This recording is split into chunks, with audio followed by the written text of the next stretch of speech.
I think you could even crank that up a bit more if you've got any room.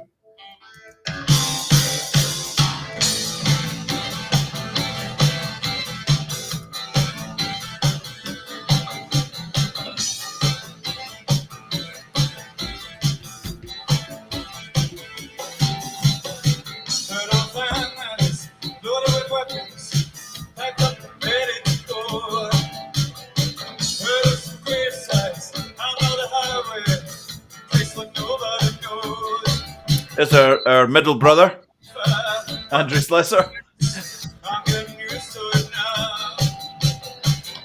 Hi, Andrew.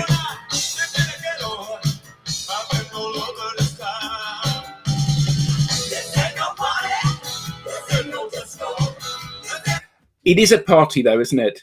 Let's be honest. It is a party. And who knew it? Who knew it, really? Who knew it? So, welcome to that album. This week, it's the Talking Heads Stop Making Sense. So, Eric and I were in the green room before we went live. And we were saying, we've done a huge breadth of albums. Some have been, frankly, not very good albums, but they're sold a lot. You know, things like Brothers in Arms and The Raw and the Cook, just a dreadful disappointment to us. Some have been not quite what we'd hoped for. So we knew they were going to be good, but actually when we got under the skin of them, Mama Said and The Fat of the Land were not great. Some have been a joy. You know, Kick, Faith, Rio, Jagged Little Pill, fantastic. And then there has been that band that have made the week worth getting up for. So Rumours, the two Joni Mitchells that we did, Blue and Hajira, us, Peter Gabriel, Sign of the Times, where we've just went, oh my God, who knew? So where was this one, my friend? It's up there in that last bracket for me, and I'm gobsmacked. When you and me both. When you held up Violator, can't remember what the middle one was in this. I thought, well, I know a bit about Talking Heads. I'll chuck them in there. That'll be the one that would most appeal to me, because I'm into a bit of. I probably my earlier days I would have said I would have gone more towards sort of art rock and art pop and stuff like that. So yeah, I'll go for that, because I think I knew all about this. No, I didn't. I didn't know anything about it. I knew nothing about it. To me, it was the kind of quirky, odd. When I was trying to be sort of desperately sophisticated, new romantic into Japan and Spandau Ballet and thought I was a bit of a sort of popstar hipster with brooches on and all that. This guy was just a little bit weird, and I thought, yeah. But I, so I listened music, to this. Good music, but a bit strange. Don't really get it. Don't really get it. A bit odd. It's nice. Yeah, it's nice, but it's like radio music, but it's arty, and I can see that they come from that kind of like that stable of American, like that sort of new wave artiness. They all met at art school. They were all art students, and I get that. So they're trying to make art into music. So I approached this thinking, yeah, it'll be all right. I know a couple of the tracks, and I sat down and I was like, so I listened to it all the way through once with no thought. That's how I do this. Yeah. And then I listened to it again, and I'm like, so they're really clever. so they're really, really clever. They're brilliant musicians. The songwriting's superb. The performance is superb. Keeping in mind this is our first live album on the show. Yeah, which actually that's staggering. So when you said that during the week, you said, remember, this is the first live album we've done. And although from the very outset you're aware that there's an audience there, but you kind of think it's staged between a live album and a studio album, is often that the live album actually doesn't sound so good because there's kind of limitations to what you can do with the sound, and there are some mistakes in it.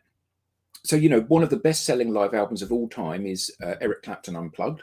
Yeah. And, there are loads of playing mistakes and singing mistakes in the album. And this, it's like it's been concocted in the studio, isn't it? And it's only when you said to me, you might want to check out this, the video of the concert, that you realise actually they've got on stage, they've performed this, they've put a camera and some mics on it, and they've gone, that'll do, we'll just put that on a bit of album. Is immaculate.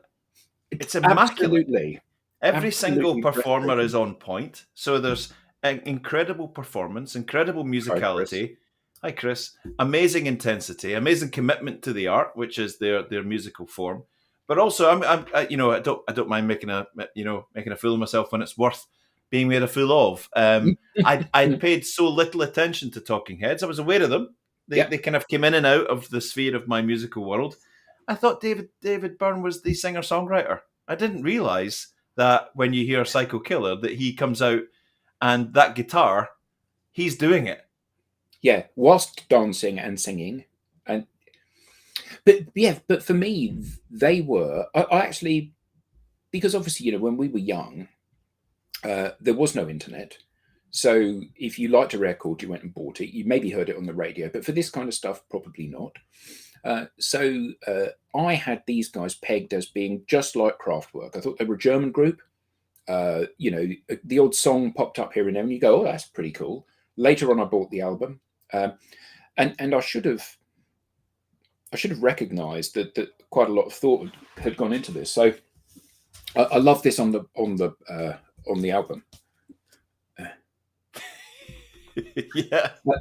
Why stop making sense? Why a movie? Why tour? Why do the musicians come out gradually? What will the band do next? Where do the odd movements come from? Are live concerts better or worse than records?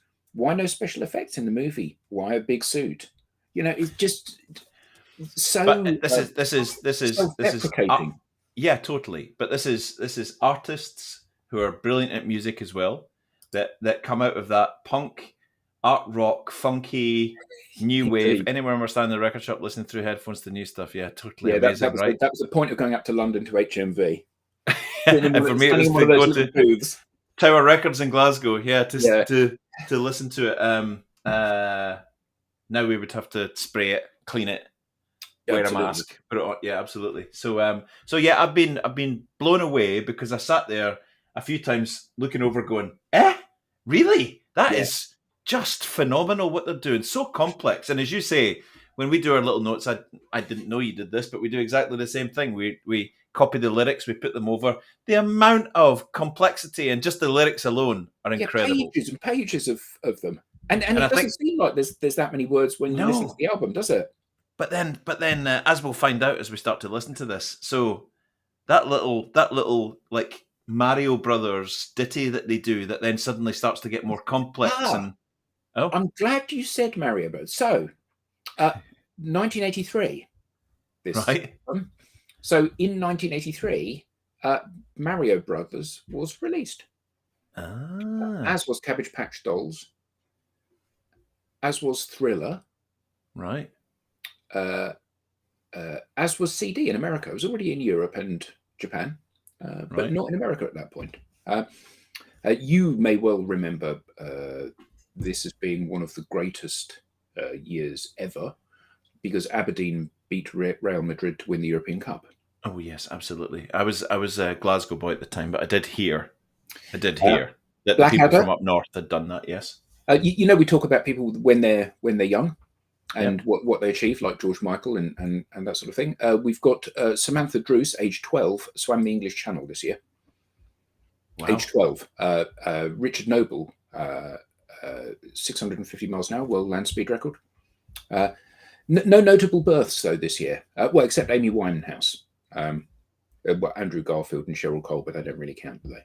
But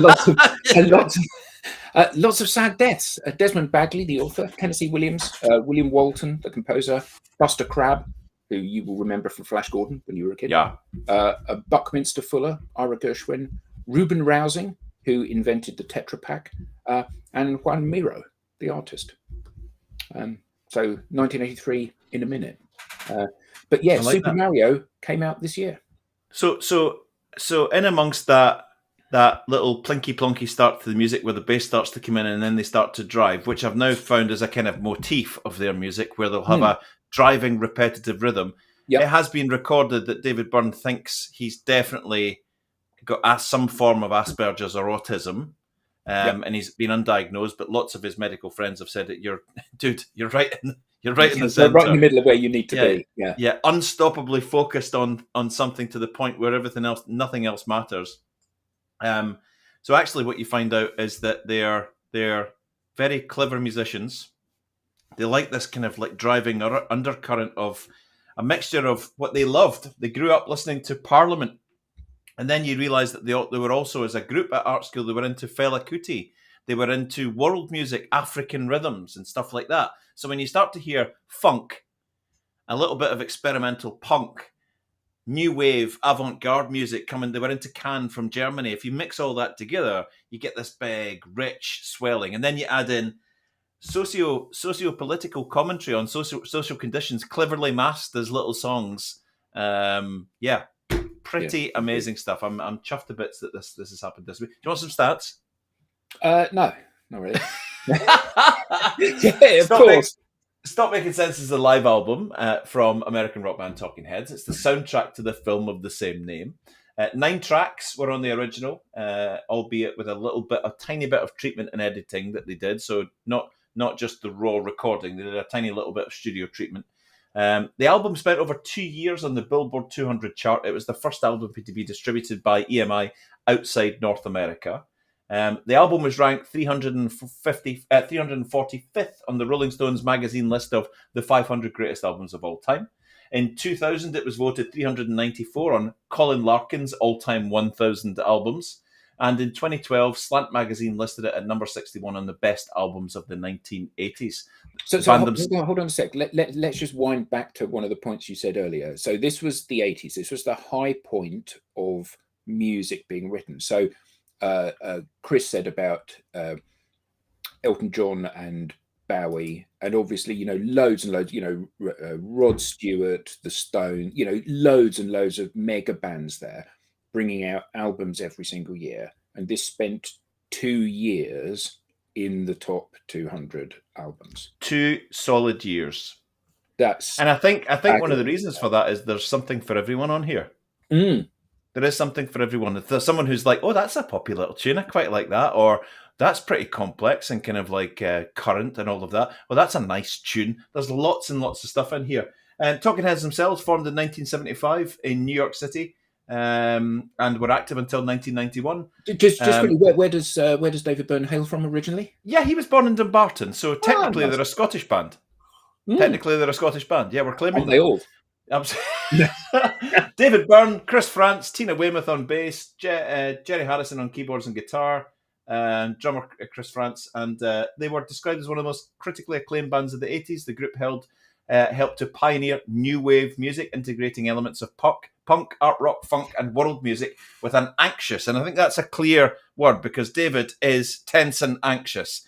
It's sometimes not a pleasant watch to watch him performing. When you watch the Stop Making Sense thing and he comes out and says, I'd like to play a tape, and starts, you think, well, this guy's clearly on some sort of stimulant because he's I don't think he was, though, ever, was he? No, he wasn't. He wasn't. He didn't even drink coffee. That's a very good point, Chris. Yeah, Jim Kerr introduced me. I'm glad you said that. That's reminded me. So I said I had a good story about this. Well, I think it's a good story because it's one of my famous stories. This is your Jim Kerr story. This is my equivalent. So my first wife played the mandolin. And sounds like a Joni Mitchell song already. Yeah, absolutely. And there's a story attached to that as well. And she was playing at the first performance of a work that David Byrne had written. Right. So this was in the mid to late 80s. So he was not Talking Heads famous at that point. It was after that where he was doing some more highbrow stuff. So he'd written a thing for orchestra, and which included some mandolins, and a singer who was Alison Moyet. So I went to the concert. My wife was performing. She got pally with Alison Moyet. Anyway, or chatted to her during that time. Anyway, the next weekend, we're in M&S in Oxford Street, and who should be there in the underwear department but Alison Moyet? All right. And my wife said to her, "Hello, Alison." And Alison said, "Oh, hello, Sue." And they had a hug and they were having a chat. And Sue said, "This is my husband, Adam." And I went, yeah. Exactly. That's the only time I've ever been starstruck. And it was like, just nothing came out that was intelligible. And she just kind of smiled and went, and then walked off. It would be really funny if you went, "Sorry, Alison, can't stop now. Don't you know? I ain't ever going to let you go." Don't go! Yeah. If I'd have been you, I would have done. No, not at all. Not at all. So we've got art school students came involved in the 1970s New York punk scene. Talking Heads released their 1977 album Talking Heads 77 to positive reviews and just built after that, right through to the point where they took a bit of a hiatus at their peak, but they came back with this live album, which is actually the soundtrack to a stage performance, which is worth watching. It's actually on Amazon Prime right now. Stop Making Sense, put it on. It's fantastic, and I love like artists, which they were and are.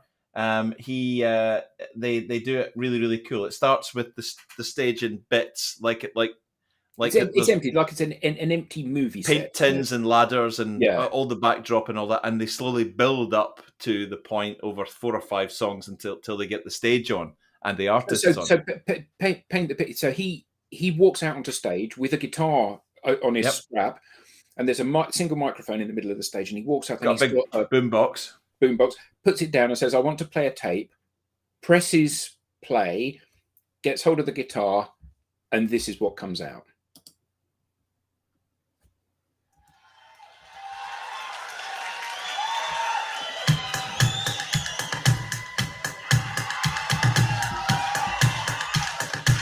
So this is the tape player, which is supposedly making this noise.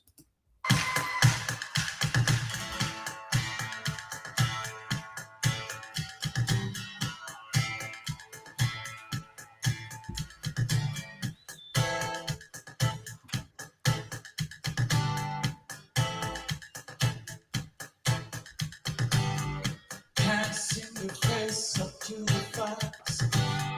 Tense and nervous, can't relax. Can't sleep, bed's on fire. Don't touch me, I'm a real live wire. Psycho killer, qu'est-ce que c'est?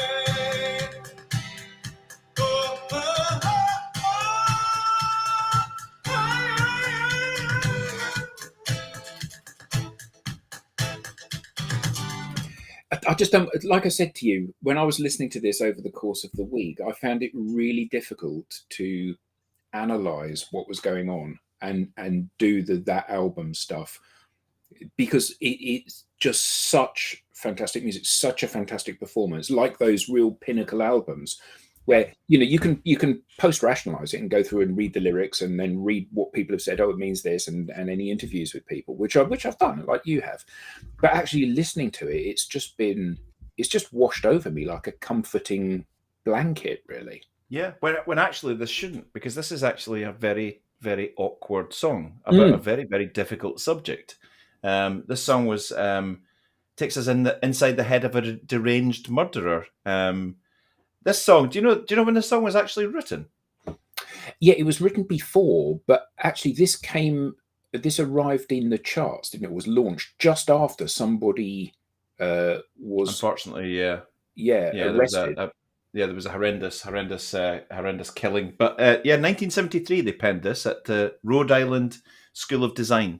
They sat down and put this together. He said he wanted to do a song which was like an Alice Cooper song, a sort of shock rock. He started with the first verse and he sat down and he wrote, "I can't seem to face up to the facts. I'm tense and nervous. I can't relax. I can't sleep. My bed's on fire. Don't touch me. I'm a real live wire." So sorry, when did it? 1973. 1973 they scribbled it. So at the age of 21. At the age of 21, yes. Don't feel bad, Eric. Don't feel bad, absolutely. So it takes us inside the head of this, and this song has been played everywhere. This song features in an episode of The Simpsons where Homer was hired by an agency to kill famous celebrities so they could use their now public domain identities to advertise their products and services. So it's, while he's creeping around trying to be a hitman, they're playing this song. He flits into French because, of course, when he moved from Dumbarton to Canada at a young age, he spoke French at school, so he was quite comfortable scooting about in the French language, which is nice. And the French part of the song says, "What I did that night, what she said that night, realizing my hopes, I launched myself towards a glorious destiny." Ooh. Yeah, heavy stuff. Heavy stuff. So Psycho Killer is... Psycho Killer, qu'est-ce que c'est? Qu'est-ce que c'est? Fa fa fa fa. Yeah, so it's a topper, and it's been around for a long time. Chris Frantz considers this the definitive Talking Heads song. Quotes, because it's all mixed up. He told Song Facts, it's a little bit crazy and it's a little bit funky. It's kind of like Alice Cooper meets Sam and Dave. It really hits the Talking Heads mark. I would agree. And actually, we can do it at the end, but I really struggled with working out what was my favourite song from the album. Oh, I know mine. Because there are a number here that I think, oh, I really like that. Mine is the clue in my name there. Yeah, I definitely know mine. Definitely know mine. This is a new joy for me. This is now on a daily playlist. Okay, good. Yeah, but it's funny talking about this one. It's funny how they sat down to write an Alice Cooper kind of record, and they ended up writing a song about the mind of a serial killer, which sort of goes into French. But I think the French bit's really interesting because this reminds me of the kind of thing you might hear a Parisian busker standing on a street corner with a Gauloise and some Pernod on a table beside them. There's a Parisianness to this to me, musically. Yes, I know, and maybe that's part of that sort of. Well, I don't think it's Parisianness. I think it's European. Yeah, okay. And I think that's why I thought this might have been a band with German Right, roots, okay, like yeah, Kraftwerk, because it has that Gotcha. kind of. There's a sophistication to it, isn't there? Very much so. So should we move on to Swamp? Can we have a tiny bit more of Psycho Killer, just because I love it? Are you allowed? Are you able to? Yeah. Maybe just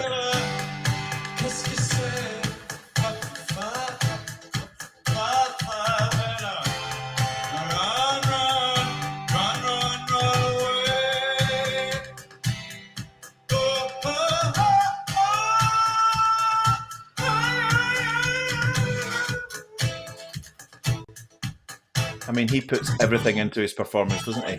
Yeah, He must be exhausted after this. absolutely. Oh, completely unique the way he phrases his lyrics. There's no one like it.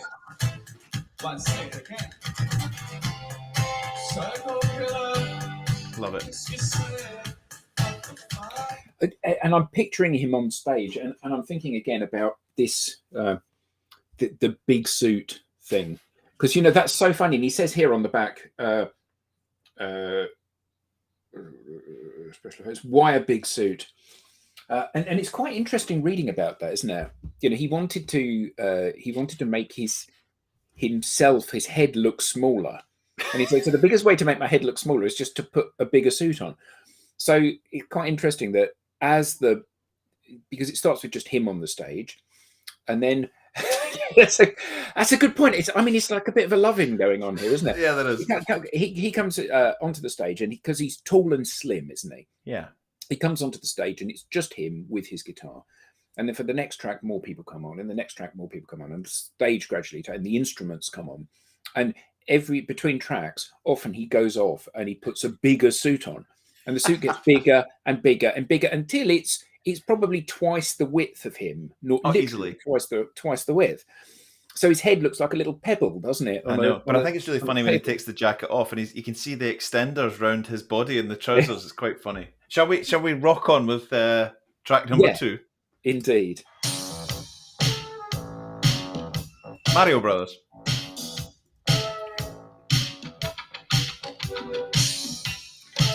Incidental music from which film? Oh, I think it might be an Eddie Murphy film, is it? No. Nah, go on then. I think Wall Street. Wall Street, Bud right. Fox is in his apartment getting ready for the party, this is what's playing. Right.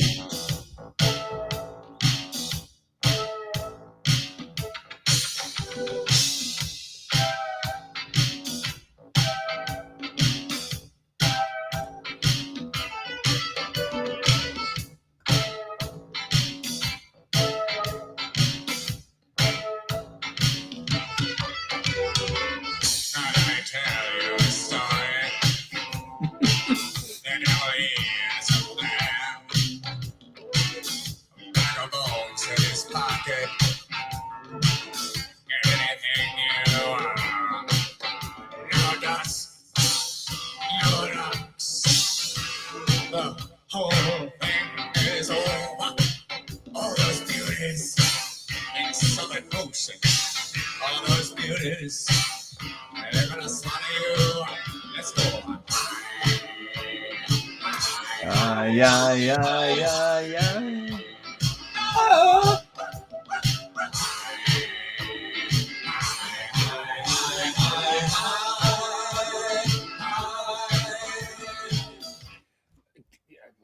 What can you say? It's such a lovely What- contrast to the previous song. But they're very tight. They're very tight as a band. Mm. Such a tight song. That driving rhythm just constantly pounding away while he's being quite quirky with his lyrical delivery and all of that. I find this. It's quite intimidating. It's quite. I still think it's fabulous, but it's deliberately made to be quite. For me, it's like putting on a woolen jumper that you really like the look of with no t-shirt underneath. It's a wee bit prickly and uncomfortable. This song deliberately. But then, like you said, a lot of his kind of stage persona is exactly that, isn't it? It makes you shift uncomfortably in your seat. Yeah. It makes you perceive him in exactly the way he wants you to perceive him. There's Big no time. confusing him with someone else. No, not at all. Yeah, I mean, fantastic song. I love it. That driving rhythm, the energy behind it. It's very much, the sound is very much of the era. Yeah. Which I love. However, I would challenge. I'd chuck a challenge in here that if you'd delivered this album to me and said this came out last week, I might believe you. I know what you mean. I might believe you. In It's a kind of like it might be a band doing a kind of retro sound, but Yeah, it's- exactly. yeah, there's something about it that's got a wee bit of timelessness about it. Yeah, some of the musicality does date it a little bit, but you could say that might be a bit of a retro thing. But yeah, it still stands up. Absolutely. Well, I mean, evidenced by the fact that we've been very open about our feelings for all of the albums that we've studied Yeah. over the course of the Yeah, time. And some of them totally. we've come in going, "Oh God, that was an awful week." That was It's hard, shocking. yeah. Yeah. Whereas this has just been anyway. On to a song which probably you're quite partial to a bit of. Yeah, I'm going to say I just put down awesome from the opening first two bars. I am completely invested. Yes, yes, yes. That's what I've written. Fantastic.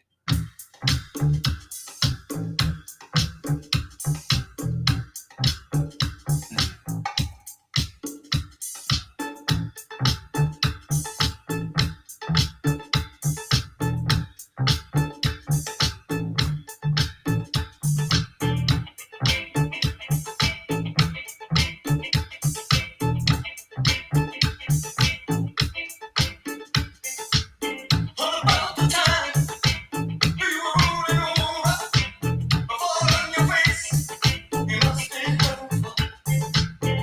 Oh, lightning, think of the time. You best believe this thing is real.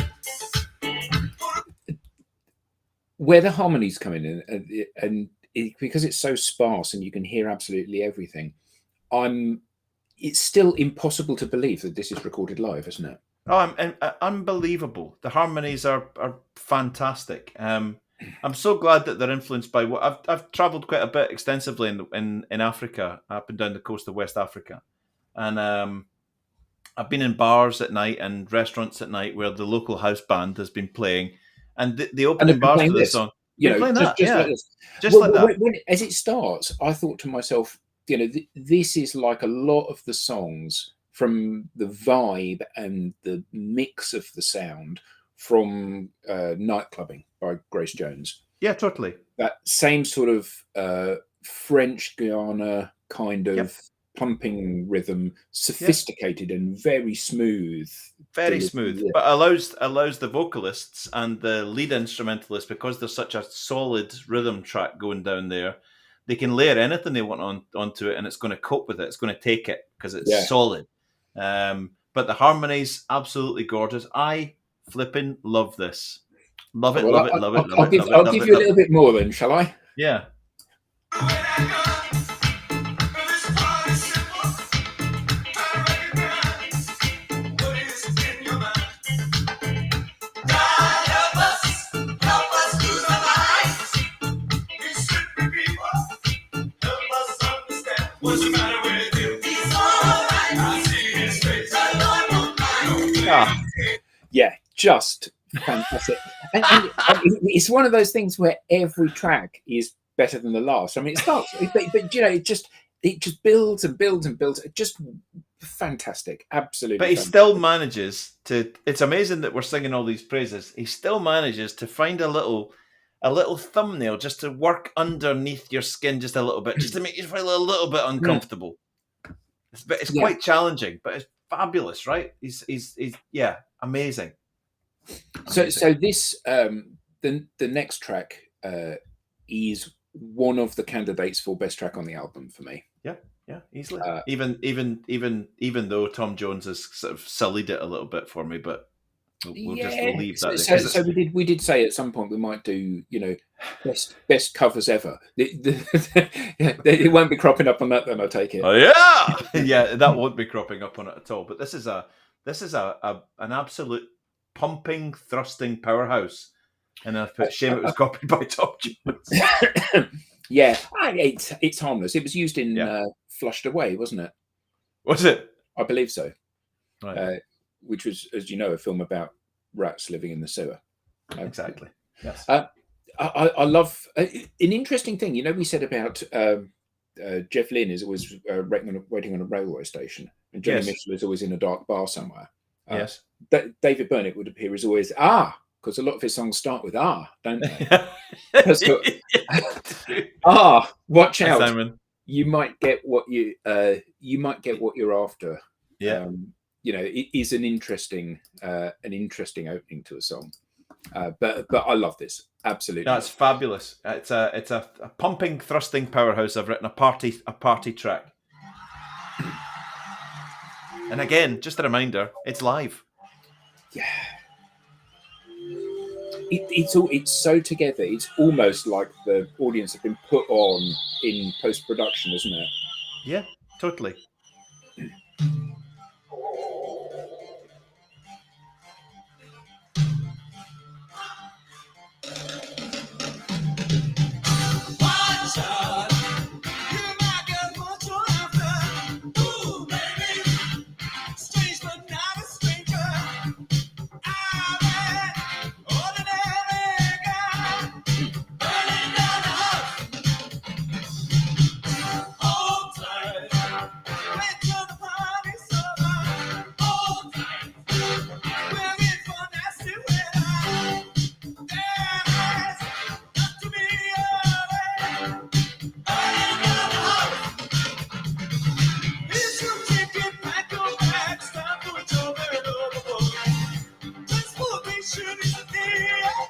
Sometimes we end up in shows like this. We just don't want to turn it off, really, do we?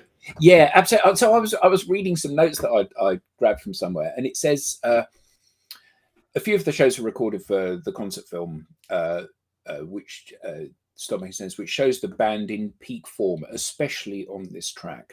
Yeah. Which works the crowd into a frenzy. After the tour, David Byrne ordered the band to stop touring. They released 3 more albums, but never played any of those songs live. Which seems like such a terrible shame after having such a talent for doing this. Because lots of bands, they don't translate well from the studio to the stage. I mean, they do a stage version of it, but you know, there are too many special effects or too many musicians or too many overlaying things, and they have to radically change it for it to work in a live environment. So it just seems like a terrible shame to have cut it off after this. Yeah, but it's a bit like we've seen it before throughout history with the artist who basically says it was never about massive popularity. That bit of the art form is done. It's now put in a box and it's away. That's done. We're on to the next thing. Yeah. So we really interesting point here. That's exactly right. You feel like you're in the audience with this. You totally do. Yeah, you totally do. Phenomenal. Now, keeping in mind that this man is now 69 years old. And you can buy tickets at the St. James's Theatre to go and see him doing American Utopia, his latest show. He's still doing this. He's still doing it. Now, if you're on TikTok or you're on YouTube, go in and type David Byrne American Utopia, where he's got a cast of hundreds on the stage dressed in exactly the same grey suit. The same as him.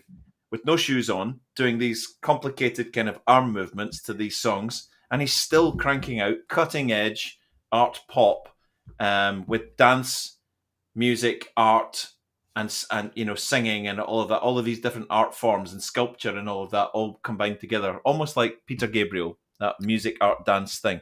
Yeah, absolutely. So is it right if I have just a little bit more of this? No, of Because course, I love this.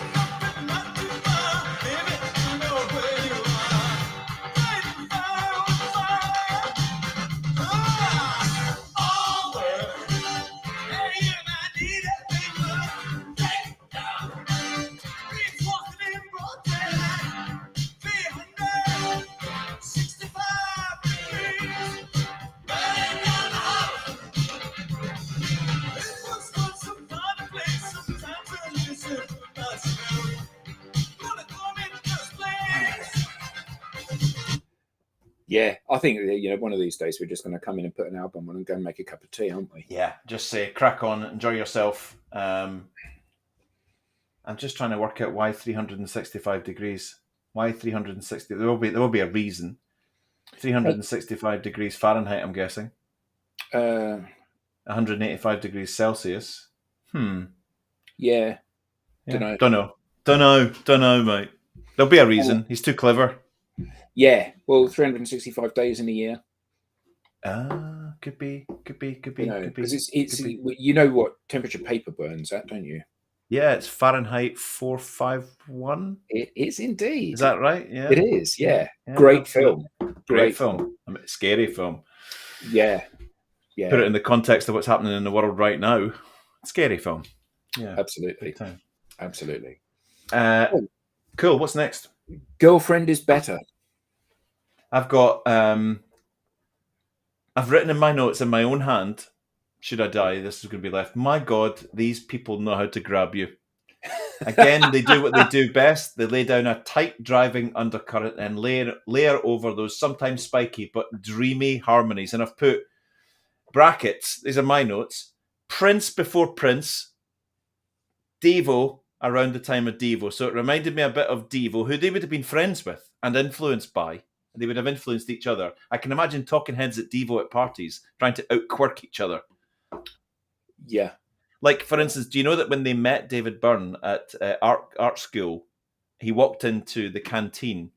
He never had a lot of friends, strangely, and he had on a T-shirt, braces, chinos that were flared, that were too short for him, a pair of white tap shoes, and a complete long beard and moustache on one side of his face, completely clean-shaven on the other.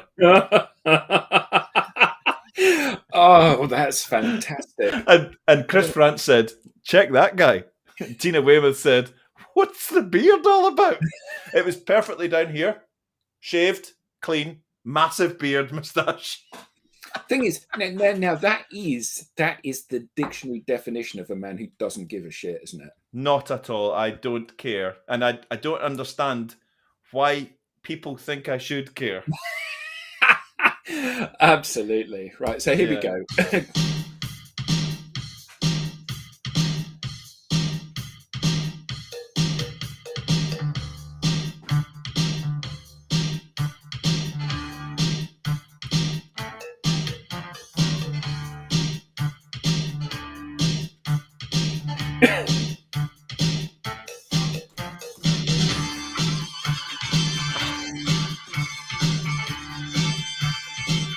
I can see Prince doing the splits. I hadn't made the connection. Absolutely, you can, yeah.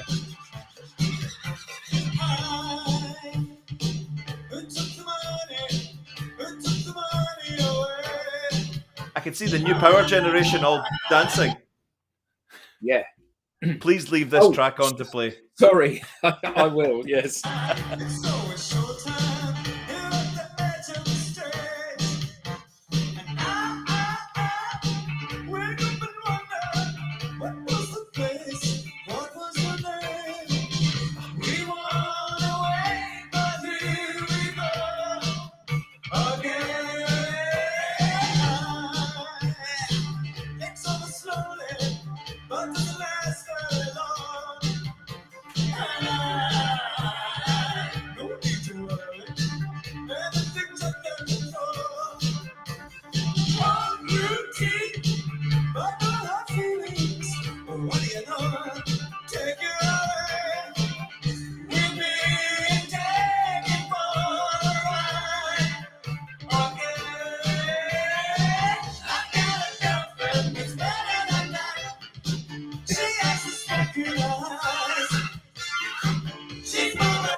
I mean, the thing is that when you get something like this, it's like, I guess, like in many ways, Hajira and Blue, and you know, you can read the lyrics out and you can post rationalize it, but actually, what's the It point? doesn't matter. Yeah. I know. Yeah. So there are some songs where we like to dissect, and we heard this bit and see when he says that. With this one, here's "Girlfriend Is Better." Yeah, absolutely. Eric, am I right in thinking that our favourite band took their name from? No. One of my they took the name of their from a David Bowie song. Which Simple Minds. Ah, One of my favourite bands. Yeah, they took their name from a Simple Minds song. I think it's Aladdin Sane, where he talks about we've got simple minds, and they're like, ooh, because they were Johnny and the Self Abusers before that, and that wasn't really working out. I can't imagine why. The next song, "Once in a Lifetime." I mean, this is a really challenging song. So I love this. You may find yourself living in a shotgun shack. You may find yourself in another part of the world. You may find yourself behind the wheel of a large automobile. You may find yourself in a beautiful house with a beautiful wife. You may ask yourself, well, how did I get here? And then this whole kind of, hold on, this is not my house. This is not my wife. This is poetry. This is observational art, socio-political commentary, genius songwriting I've written down here. This is Michelin star music I've written. A songwriting team and a performers at the top of their game, mixing pop art music with thought leadership about social conditions. This is freaking genius. This is it. And I don't believe anybody can listen to this song and hear the words and not feel to themselves, yeah, am I actually where I need to be? yeah. It is a very challenging and interesting lyric on this. Have you noticed who's on the writing credits for this one? Quite unusually. I did make a note. It's a big thumping name to have on your writing. So up till now, it's always Byrne, France, Harrison, Weymouth. But there's a certain name in this one which makes you go, Brian Eno. Ah, yes. Epic. But also there is Glenn Ballard, who produced and co-wrote hits for Alanis Morissette, as we covered at some length. He said about this, this song cannot be touched. Yep. I listen to it once a month because everything about it is so perfect. Yeah, this is in this sort of category of don't ever try and cover this because you're just going to make a fool of yourself. It's untouchable. Okay, so here we go.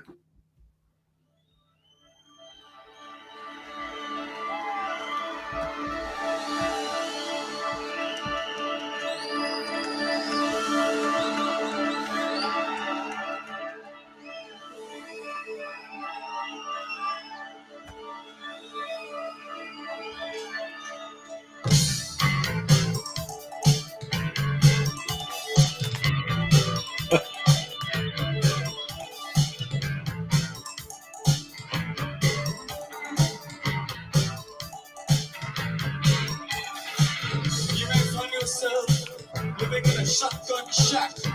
You may find yourself in another part of the world. You may find yourself behind the wheel of a large automobile. You may find yourself in a beautiful house with a beautiful wife. You may ask yourself, well, how did I get here? Glad in the days gone by, let the water on me. Glad in the days gone by, water flowing underground. Into the blue again, after the money's gone. Once in a lifetime, water flowing underground. You may ask yourself, how do I work this? You may ask yourself, where is that large automobile? You may tell yourself, this is not my beautiful house. You may tell yourself, this is not my beautiful wife. Let the days go by, let the water on me down. Just another one. I could let that play for the entirety of the song. It's it's kind of harsh to just switch it off. Yeah, I mean that could be my favorite song from the album. You know, there's that. There's Burning Down the House. There's Psycho Killer. There's Swamp. We're only. What, you're just listing all the tracks now? That's all you're doing now. Yeah, well, it is a bit like that, isn't it? Yeah, it's fabulous, fabulous. I remember hearing it at the time and thinking, I don't understand this. It's a bit complex. It's a bit spiky. But this listen to it now. It's phenomenal. Yeah. Again, you know, what can you say? And it's so lovely to do that. Like, you know, I still think back to the first one that we did, Rumours, where, you know, an album we know inside out. We don't know what we're going to talk about for an hour, so we'll put Rumours on because we all know that this album. And both of us just sat there and went, "Holy moly, that is not what I was expecting." And I've had another one of those epiphanies about this album. Yeah, me too. Me too. We're actually. It's not about us dissecting it. It's about us playing the songs. So, what a day that was! I've written how to take a country song and make it electronic art pop. Essentially, I think this is a country song, a country music song, which they've taken and put a bit of electronica to it. This is clever. Yeah.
Excellent.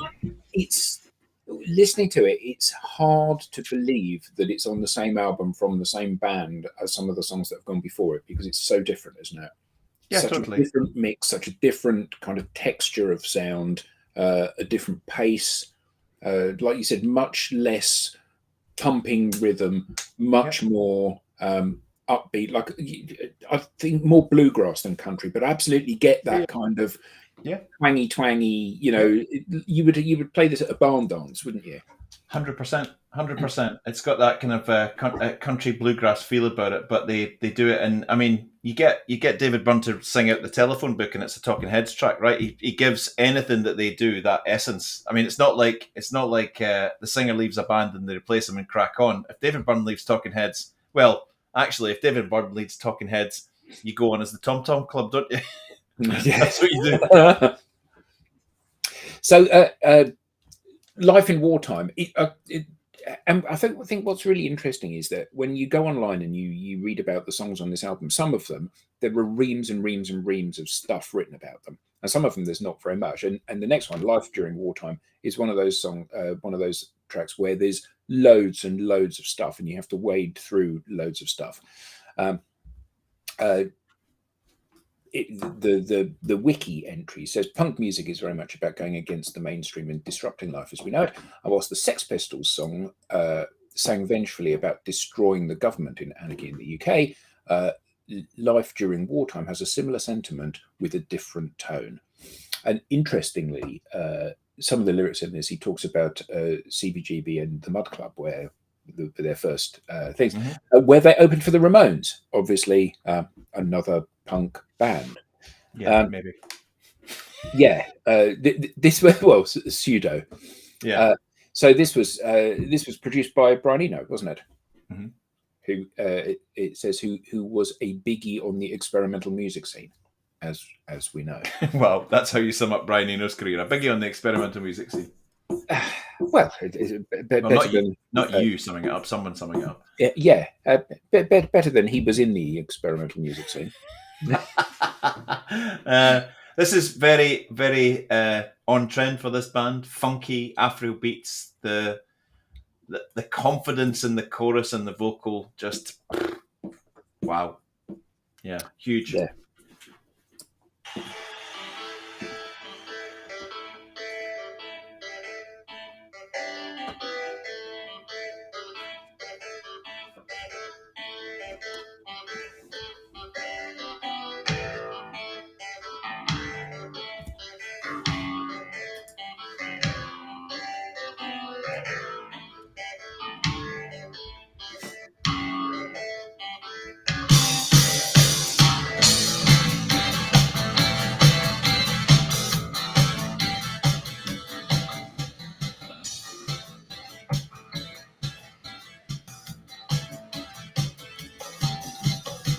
Heard of families loaded with weapons, packed up, ready to go. Heard of some grave sites out on the highway, place where nobody knows. The sound of gunfire up in the distance, I'm getting used to it now. Lived in a brownstone, lived in a ghetto, I've been all over this town. This ain't no party, this ain't no disco, this ain't no fooling around. The time for dancing, I love it, helping, I ain't got time for that now. Let's get the message to the receiver, hope for an answer someday. I got 3 passports, couple of visas, don't even know about it. Yeah, I mean, I think at the moment, songs about weapons and stuff just seem a little bit out of place, don't they? Wondering if you're going to get home and the sound of gunfire in the distance and all that. Yeah. Just Yeah. damn. Obviously, we didn't know that, did we, at the time that we No, not agreed at to all. do this? Yeah. Again, well, what can you say? A truly outstanding song. Aren't they all? Aren't they all on this But album? they write an anti-war protest song from the perspective of someone experiencing wartime, Yeah, modern and- wartime as well. Yeah, because it's about an insurgent, isn't it? Giving up their creature comforts to go to war, and Yeah.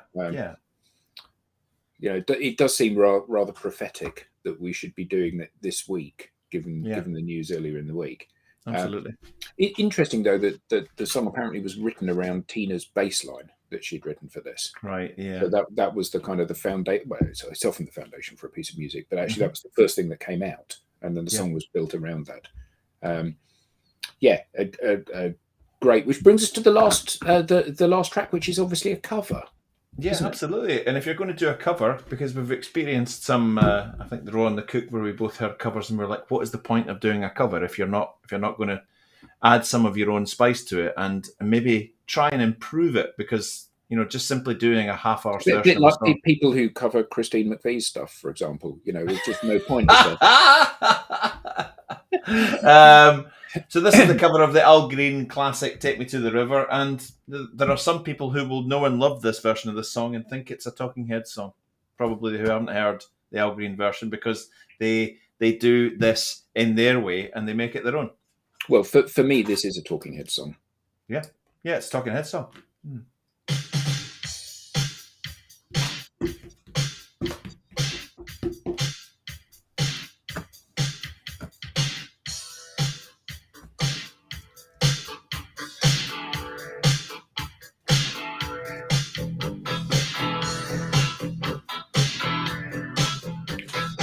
You can tell where Robert Palmer got Addicted to Love bass line from there, can't you?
kind of ironic that they end on "Take Me to the River," which is a song about baptism and dunk me in the water and cleanse me of all my sins and all that. Because I'm often sometimes when I see, like, right at the start of Slippery, Stop Making Slippery When Wet, Stop Making Sense, he reminds me of a manic preacher on like an evangelist trying to kind of see that. yeah. So I've always thought that about him, that he's got that kind of like, and in some of their videos he's impersonated the kind of like the evangelistic touching the heads and doing all of that. Quite interesting that they choose to finish on that. It's a beautiful version of a song, and you know, there are some artists that take a version of a song and just own it from then on in. Yeah, and I think it's it kind of just ties off the album really nicely. I mean, I do think that this is the cream of what they've achieved as a band. Yeah, and I think that the live performance, the video of the live performance, is something that everybody should watch. Because it's a proper experience, isn't it? You know, it's not just a band on stage. Not that there's anything wrong with a band on stage performing their songs, but it's more than that. They give you way more than that. Who was it that? All performance art to music, as Andrew said. Mm-hmm. And it absolutely is. You know, there's a bigger thing going on there than just singing some songs. And so for years, I've answered, what's your favourite live album of all time, as Depeche Mode 101. It's the best live album ever made. I don't think so now. Changed my mind. Wow. Changed my mind. Yeah. I mean, I absolutely love this. And I can't, off the top of my head, think of any live album that I would rather have than this. Mm-hmm. Awesome. Loved it. Loved this week. It's been great. And I think, because I think that this has all the benefits of a live album, but none of the downsides. You know, people playing wrong notes does my head in. People, you know, when you've got something which is so slick, indeed. When you get something which is so slick and it's live, I just think is a joy, because it ticks all of the boxes for me. Very much so. So this has been an exceptional week for me. You know, it's on that pinnacle again. Oh, Andrew agrees. Best live album ever. Yeah. I would never have put this in the running because I didn't understand it enough. So, when we finally get around to listening, she said, "If I knew you'd like that." Tangerine Dream, fantastic. So in a way, I kind of chose this because you gave me 3. So it's over to you for next week. What do you think? Have you got an idea? Yeah. So I have been thinking of this, and oddly, I actually listened to this album this week because I was listening to this album. And it kind of, you know, how your mind kind of wanders sometimes, and you think, I can't. I'm feeling myself being drawn towards that. So I think. So you know, I'm a big Police fan. And in fact, the performance thing is a really big thing. I went with a friend of mine to see the Police probably 10 years ago, where they had reformed to do this concert tour. It was so expensive. It was, you know, 10 years ago, it was 200 quid a ticket, or whatever it was. And we went to Wembley Arena to see them. And, you know, they basically came out on stage and they were dressed exactly as they were dressed in the 80s. So Copeland in a shell suit, Summers in a jacket and a stripy T-shirt, and Sting in parachute pants and a vest. And they performed exactly, it sounded just like the studio albums. They didn't do, and you know, we've reworked this because that's not what people were paying 200 quid a head for. They were playing to hear exactly, and I've never heard a live band so tight. Absolutely outstanding. And I'm a big fan of Sting. I think he's incredibly talented. So, so the first Sting album, okay. He did when he left the Police, he took a little bit of time off, and then he kind of got his head into writing and multi-instrumentalist skills, although that was predominantly for writing the stuff. So The Dream of the Blue Turtles, which is a great album, and I've always liked it, but having listened to it again this week, I think it probably deserves more examination than I've previously given it. And it would be lovely to do that with you if you're okay let's- with that one. I'm totally up for that. That's splendid. So everyone that normally, I know that Andrew and Simon and Chris are regulars, and anyone else who joins in, jump in with that album, have a listen to it, and you can jump in on the chat and give us pointers that we didn't find out about it and that we missed, and that would be lovely. Indeed. So Right. to all the guests, thank you so much for joining, as always. So, Eric, thanks for being my buddy on this. And to David Byrne and the Talking Heads. A bit Now lost it's for time. words, really. Yeah, totally. It's time absolutely to run away. Indeed it is. And with that, have a great weekend, everybody. Bye. Bye-bye.